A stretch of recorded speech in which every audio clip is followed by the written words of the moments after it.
بئس مثل القوم الذین کذبوا بآیات اللہ، بری ہے مثال اس قوم کی جس نے اللہ کی آیات کو جھٹلایا۔ یہ جھٹلانا کون سا ہے؟ دیکھیے جھٹلانا کسی شے کا دو طریقے سے ہوتا ہے، قولاً یا حالاً۔ آپ کہتے ہیں تورات اللہ کی کتاب نہیں ہے، یا آپ کہتے ہیں خدا نے خواستہ قرآن اللہ کی کتاب نہیں ہے، یہ بھی تکذیب ہوئی قرآن کی، جھٹلانا ہو گیا، اور یہ ظاہری طور پر علی الاعلان جھٹلانا ہو۔ ایک ہے عملی طور پر حال کے انداز میں جھٹلانا۔ کیا مانی؟ ہاں قرآن اللہ کا کلام تو ہے، کہ کیا کروں سود کے بغیر تو گزارا نہیں۔ اب یہاں آپ نے قرآن کے ایک حکم کو جو کہ اس نے شد و مد کے ساتھ دیا ہے اس کی نفی کر دی، یہ جھٹلانا۔ آپ نے اپنے عمل سے جھٹلانا۔ قرآن یہ کہہ رہا ہے آپ کچھ اور کر رہے ہیں، قرآن کہتا ہے ادھر جاؤ آپ کسی اور طرف جا رہے ہیں، تو گویا کہ تکذیب ہے، یہ تکذیب حالی ہے، یہ تکذیب عمل۔ حضور نے فرمایا صلی اللہ علیہ وسلم ما آمن بالقرآن من استحل محارمہ، جس انسان نے قرآن کی حرام کردہ چیزوں کو اپنے لیے حلال ٹھہرا لیا، اس کا قرآن پر کوئی ایمان نہیں،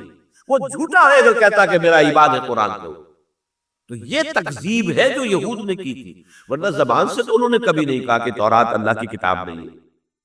ان کا دعویٰ تو یہی رہا کہ ہم جو ہے اللہ کی کتاب تورات کو ماننے والے ہیں۔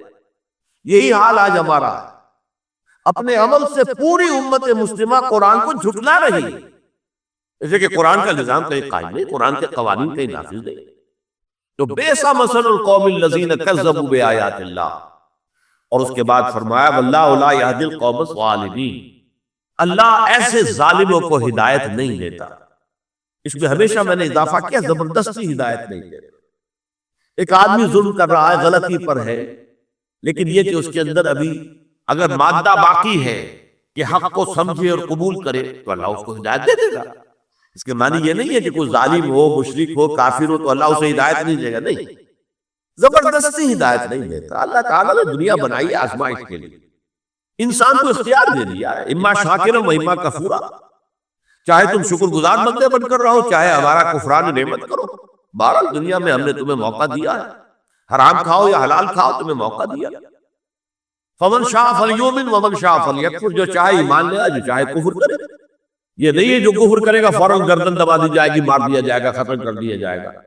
آخر حضور کے مخالفین بدترین تھے کافر، ابو جہل ہو کوئی ہو تو انہیں چھوٹ دی گئی کہ نہیں۔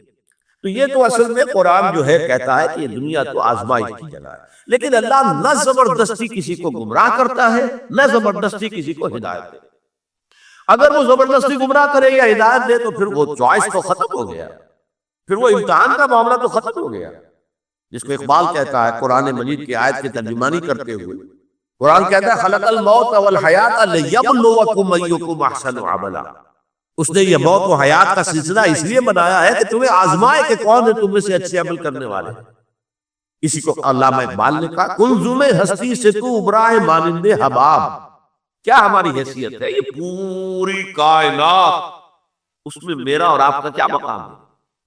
بلبلا، جیسے سمندر کے اوپر پانی کا کوئی بلبلا بن گیا ہو تو سمندر کے پانی سے اس بلبلے کی کیا نسبت، لیکن یہ بلبلا بہت عظیم ہے، یہ انسان، اس کو جو ہے خلافت الارض دی گئی ہے، زمین کا خلیفہ بنایا گیا، لیکن بہت پیارا انداز ہے یہ، کنزم ہستی سے تو ابرا ہے مانند حباب، اس ضیاء خانے میں تیرا امتحان ہے زندگی، یہ زندگی جو ہے امتحان کے لیے۔ اس اعتبار سے ان اللہ لا یہدی القوم الظالمین، اللہ ایسے ظالموں کو زبردستی ہدایت نہیں دیتے۔ سورہ صف میں یہ مضمون 2 دفعہ آیا، واللہ لا یہدی القوم الفاسقین، ایسے فاسقوں کو اللہ زبردستی ہدایت نہیں دیتا۔ واللہ لا یہدی القوم الظالمین، اللہ ایسے ظالموں کو ہدایت نہیں دیتا زبردستی۔ یہاں پر دوسرا لفظ آیا ظالمین، اور اگلی سورت جو ہے سورہ منافقون، اس کے بعد ہمیں اسی کا مطالعہ کرنا ہے، اس میں ان اللہ لا یہدی القوم الفاسقین دوبارہ آیا۔